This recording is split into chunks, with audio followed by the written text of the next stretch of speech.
What's up everyone, Tevin here, back again with the finale episode of Let's Play Crash Bandicoot 2 Cortex Strikes Back. So let's go ahead and hop right into it and get into the last area of the game, Piston It Away, which this one, in order to get the clear, not the clear gem, well actually no, I can talk about the clear gem too, but in order to get the first crystal gem that you get for breaking all the boxes, it's actually very, it's supposed to be the most difficult one in the game, and honestly, it kind of felt that way too. However, it did not feel nearly as bad as it did playing, trying to get all the crystals the first time. But anyway, in order to break all the boxes for this stage, what you first have to do is make it up to a certain point without dying in order to, activate the death route that's available in this level. And then after you do that, proceed through the stage normally and reach the very end of it. In order to get all the boxes that way, and then you actually have to backtrack all the way back over to where the death route was, without dying mind you, and actually go on to it, and then proceed through that route until you break all the boxes in that area in order to get to the end over there. And doing that, it took me quite a bit of tries. It didn't take nearly as many as I thought it was going to. I thought I was going to be stuck there for an hour or two trying to memorize everything. It only took me a good 10 or 15 minutes to actually get it down in order for me to get everything. But other than that, now that that's done, that's all 100% done, so I have the footage now to show the 100% ending of this game. So I'm glad I was able to do that one too. So now all that's left for me to do is just record Crash Bandicoot 3, and then we'll be done with the whole Sane Trilogy, and that's something I'll be really proud to actually have done. And then once I actually do that, that one probably won't be for a good while though, because at the time of me actually recording this, it's still in January, and I haven't left yet. So yeah, the reason why this is coming out later, because everything's all set up in a timely manner, so you guys have content while I'm gone, and it's just spaced out. Because otherwise, if I uploaded everything I was doing all at the same time while I was making it, there would be 3 games going up a day, and that's ridiculous, and it's oversaturating the thing, and I didn't want to do that for you guys. So everything's spaced out just so. Oh, I'm surprised I didn't get hit there towards the very end. Oh my gosh. As you can see in this level, we're actually avoiding pistons and whatnot, as well as these arrows on the ground. The directions that they are shooting in, or that they're placed in for the arrows, is going to give you an indication of where they're going to be shooting from. So the one pointing downwards, that means the lasers are going to be up top. If it touches you, then it automatically costs you a hit, and it will shrink you to non-existent. So that's probably the main thing that's going to cause you,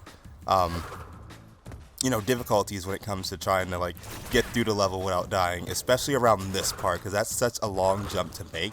You're going to have to kind of time it correctly so that you don't hit. Well, that you don't activate it twice while you're going through it. It only shoots one at a time, and you kind of want to gauge it just right so you can barely nick over the first one.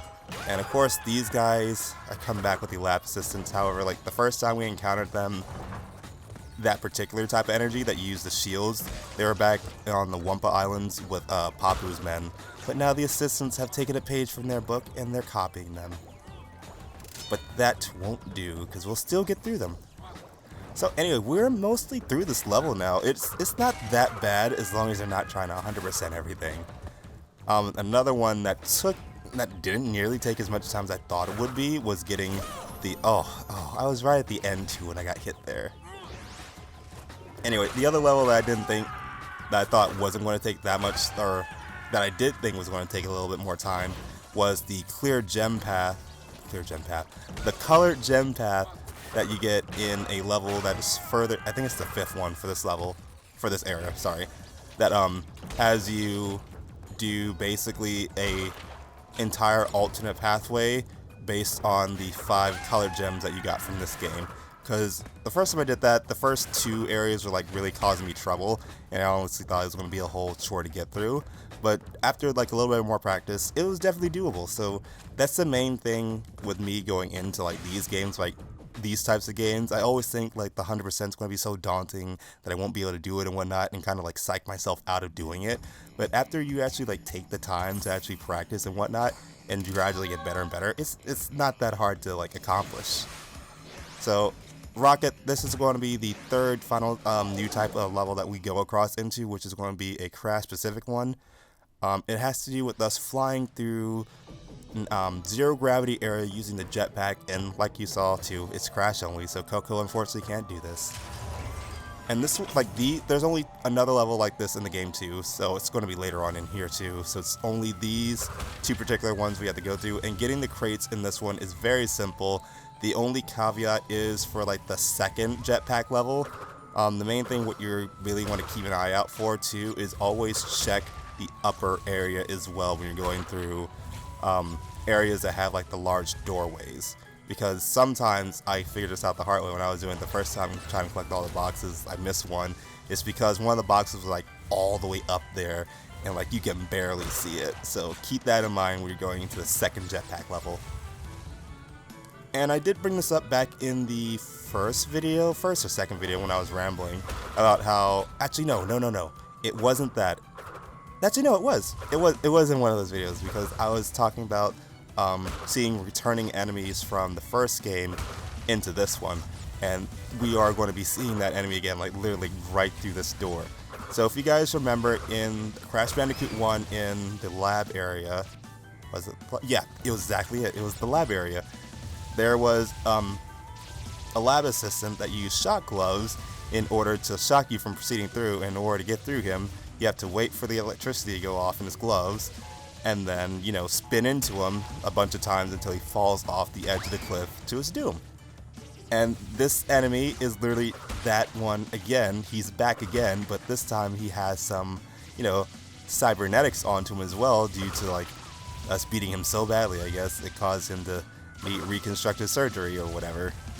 Same thing that happened like with the monkeys that we went against too in that previous game, how they came back in this one with cybernetic enhancements. Oh, you know what, now that I think about it, the same thing is true for the lizards that walk upright. I just now like really thought about that because we saw lizards in the first game and they were always like, you know, walking on all fours, but now these ones, since they're enhanced, you know, here he is right there, you know, they now walk upright and have like these damaging headpieces. I'm guessing this because, you know, they turned against Cortex and went to Embryo, and he was the one who fixed him up with all that stuff, since Cortex could care less. Well, anyway, now we're at the checkpoint. We're almost, I think this is like the last checkpoint for this particular level. Oh, so that crate over there, surrounded by nitrous ones, really easy to miss. It's better to just go up from the very like back section over here and just like inch your way there to just boom, and then grab that extra life, and then let's move on our way. So yeah, oh, as always, before I forget to, until like the end of the video, let me know how your day is going down in the comment section below. So far, today's been a pretty decent day. Mostly just filled with exercise, be trying to control my appetite, not eating too much, to like stay in shape, stay within my weight goal. Other than that, I don't really do a whole lot these days. It's literally just me working on these videos and whatnot, getting them voiced over, and the occasionally talking and texting my friends, especially Ashley. I love talking to Ashley. She's probably one of my favorite people to talk to, so I was glad whenever I get the chance to talk to her, because I'm going to miss having my talks with her. Especially like today, especially of all days. There's an ongoing thing that happens, like, that used to happen at work back where we originally used to work at. Whenever something was going on, like, I didn't get this until like so much later on, she would always ask, "Are you sipping on this tea?" I was like, "No, I don't know what you're talking about. I don't even like tea. I'm drinking water." Because I was drinking water at the time, and it literally took me for the longest time to realize sipping on tea is, or spilling the tea is just, you know, talking about the gossip or the drama that's going on. I did not get that at the time, so I very stupidly responded, "No, I'm drinking water. What are you talking about tea for?" And I felt so stupid like later on, and today is, I think it's like the 2-year anniversary of that happening, because she sent it to me on Snapchat, and I was like, oh my god, I was so stupid back then. I'm still stupid now, but it's less prevalent as it was back then. But anyway, thankfully we were able to get the clear gem for that one, and the crystal. That's one less gem we have to worry about later on. So let's go ahead and do Night Fight. This is going to be like the last one we actually see for Coco, before the other ones are like specific levels for just Crash. So we'll go ahead and use her to finish this one off. This one isn't as bad as, I forget the name of it. It's the one that includes the bees, where you have to backtrack. The one that I talked about in length that I really did not like. This level is similar in design to that one, however, it's not nearly as bad. It's a lot shorter, but it's a bit more contained. This one's a lot more bottomless pit heavy on like the various sides and whatnot. But another caveat for this one is to make up for, like, you know, it's not as bad like backtracking wise compared to that one. They limit your visibility by making it, you know, a firefly section, but you have to see with the lights. And if these guys, I think if you get hit, then they'll go away, or they go away over a set period amount of time. You have to find another one to bring it back. Basically how Aku operated in the corridor levels for Cortex's castle towards the very end of the game. It's much like that. However, they're just as annoying. I refute that. So yeah, they go away after a while. But of course, they're always like literally littered across the map in like certain distances away from each other, so it's not going to be too hard for you to find another one. And because of all the robots here, they only have like searchlights on them, and they would always be closer around like where you'll see like the bottomless pits at, so you have a good indication of where that pit is, so you can even like easily navigate your way through here even while it's dark without much to fear about, because they're going to be right there to, you know, light your way and give you a sense of how far away it's going to be for you to go against, like, you know, either this enemy coming up or this particular bottomless pit you need to jump over. This chasm, that's what it's called, a chasm. So yeah. Otherwise, this stage is really simple. The only thing that's difficult is just backtracking through the left and right hand side, and also go the death route pathway first, and then, actually no, go the way I went to first. Go back through the death route pathway to get 2 boxes missing over there. Actually, no, I'm so wrong. The way I saw it, go through the death route first, then come back, because there's only 2 boxes along that way that you need to hit. Once you get those 2 boxes, literally turn around and then go the rest of the way on the right-hand path. Yep, okay, yeah, that's definitely it, because that's what I remember seeing in the guide that I was using to like help me figure out like where those like last 2 or 4 crates were that I was missing. They were over there in that way. Anyway, here goes the second and the final Jetpack level for this game, and I was inching a little bit too close there to those red pipes. As you can imagine, if it's glowing brightly red, it's going to kill you. That follows true for those big lasers over there and the steaming hot like lasers you see right there and along the left hand side. Don't touch them, you'll die. The blue ones are fair game, so you don't have to worry about those. And always cross those individual like shooting lasers while they're making like diamond or square shapes. Never go to it when they're like making a cross, because unless you're like, you know, spaced out a little bit, but I like to stay like evenly towards the center as much as I can, so that way I either just have to go up or have to go down. It's rare that you'll see me on the far left or right side unless I absolutely have to, because I just feel more comfortable, you know, going through the center if I can. And of course, gotta get this checkpoint, and I want to get that Aku Aku mask because I like having extra layers of security going into these types of levels, even though this one's not that particularly hard, so I really didn't need it here, but I like to be secure and feel like I'm safe. So let's go ahead and go through here, and we only have just a little bit more left to do. I think after this one, there'll be one other level left, and then it's up, then it's like the final boss that we go against, right? Because we did piston it away. The first Jetpack level, night fight, now this one, yep, we have one more level after this one. Okay, that's 4. Starting to lose it here because I was like forgetting like whether or not I had another one I needed to do, and I was like, no, you did. You got them all. Ooh, you know what? Another weird thing that happened to me today, sorry. There was something going on with my like encoder, basically the software I use for encoding these videos and whatnot. For some reason, how I normally do it is once I edit a video and put it through the encoder, I normally like minimize it and start like working on other things or start like looking at something else on YouTube. But for some reason, every time I did that today, my computer would like, or at least the encoder, would just stop processing the video the second it was minimized, and I was like, what's going on? Why isn't this working? I had to restart my computer like 2 times to figure out like what it was. And for some reason now, if I'm minimizing it on there, it's like it's going to stop. So all I did this time was like when I went to go encode it, I left it up, saw it finish from start to finish, meaning I was like literally on that thing for 8 minutes, and I just pulled out my laptop to start working on other things through there, like what I normally use this main computer for, and I just basically just left it alone, just let only the encoder run on the computer so I can get the videos done, because this was back like in the morning, back as soon as I woke up. I wanted to get these like videos encoded since they're almost done, but it wasn't working for me, so I figured out that issue. I don't know why it's not letting me like multitask anymore, so it's like, oh, that's kind of worrying, but I feel like it's because I've probably been pushing my computer a little bit too hard these past couple of days with all of these videos I've been recording, and how long I've been leaving it on all night, because I fall asleep with my computer on, because I've been getting into a bad habit of like, when I am working on these ones, I tend to like fall asleep on the floor while I'm working, because that's how I like to like start doing my editing. It gets like uncomfortable after a while just sitting in my chair for long hours just working on these videos and editing them, so it's like, why don't I just lay on the floor and just bring my stuff down there so I can just lay down, and that does help a bit, but it also makes me fall asleep a little faster too. And as a result, my computer is on from the second I fall asleep, which is around 3 or 4 o'clock, until I wake back up, which is around 11 to 12, and I just keep it on for the remainder of the day because I'm awake at that point and I'm using it to work. And that it really needs to fix that. So once I'm done doing the voiceovers for this game, I'll be happy to give my computer a break, let it rest, and get a very long, like nice shutdown time going on, so I don't have to worry about it for a while.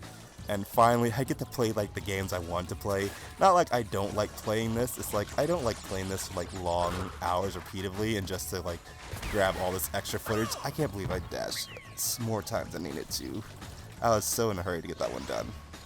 But anyway, as I was saying, like, I just want to give the computer rest so I can actually start playing my other games I don't want to do, because I don't know how many times I finished this game, but I've been getting back into playing Persona 5 Royal again, just because when I first played that version of the game, and I knew pretty much where everything was and how to do everything, so by the end of that one, I like maxed out like all but 2 of my confidants, which was the Sun Persona and Akechi, because I knew how Akechi is towards the end. I was like, fuck this dude, I don't want to be his friend, and then I just left him alone, and I literally had to play through the whole game again, just because like, oh wait, I want to fill out the Persona Compendium, and his particular persona is needed for one of the final ingredients to create the final ultimate persona, Centennial. And so I played the game again just to do it. It doesn't matter, I would end up playing the game again regardless, because I played that game from start to finish like four times now. This is my 4th time playing through that game just because of how awesome it is. And at this point, I've completely mastered where everything is and how to do everything. That's like not even posing much of a challenge anymore. But it's New Game Plus, so it wasn't going to provide much of a challenge anyway with all that, since it keeps your initial stats too and whatnot. And I am going further and further away from Crash Bandicoot the more I talk about this, so let's end that one right there and save that for like another time when I actually get into doing the Persona series, which is something I want to do soon. Well, not too soon, or like in another like 3 or 4 months, maybe around December, if I like proceeding on how my time frame is going to be like. And I was really stuck here. It is depressing how long I was stuck here, because keep in mind, back when we started this particular course, I started at around like 14 or 15 lives. I'm now down to my last life, because that's how badly this level kills me at times, until I play it a bunch of times to get like used to it. And this is a level that has the gem path that I was talking about earlier, so this is another one of the main areas that killed me towards the end, because you have to slide at just the right time to avoid that, or you can just jump over it. I don't know why I overcomplicated it. It's probably because I was so on edge with having like barely any lives left going into it, and I was scared for my life. But with that, that is the last level that we need to do in order to collect the final and 25th crystal to bring to Cortex. And that was spaced out, by the way. Oh my god, I can't even remember the names at this point.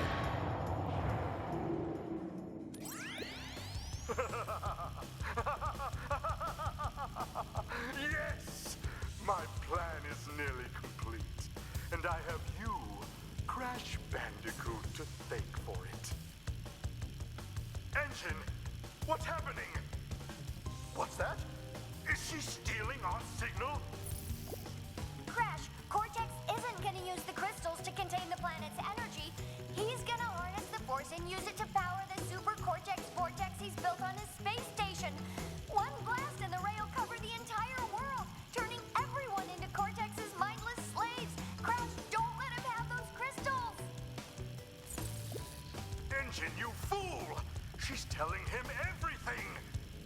Ah, yes, we're back now. Pardon the, interruption. Crash, bring me crystals! Alright, so yeah, just like we suspected, Cortex isn't using these in order to save the world. He's going to use it to take over the world, but now it's time to go against the final boss in this game, which is pretty underwhelming compared to like the lead up into this going against Engine. So this one is a bit like on the rails. We had to defeat Cortex before he escapes to his space station. Oh, sorry about that. Bless me.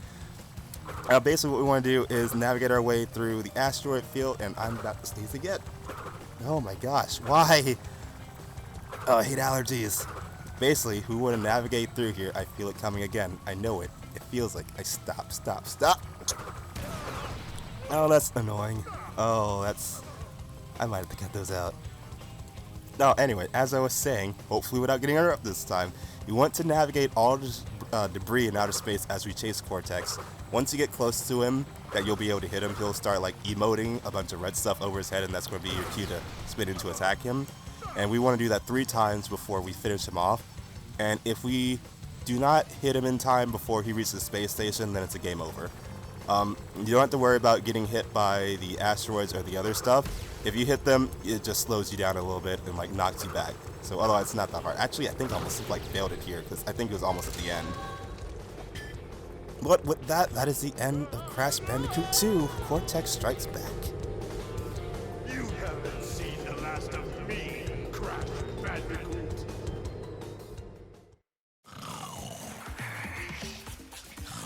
Crash, what do you suppose happened to Cortex? And what about the Cortex Vortex? It's still up there.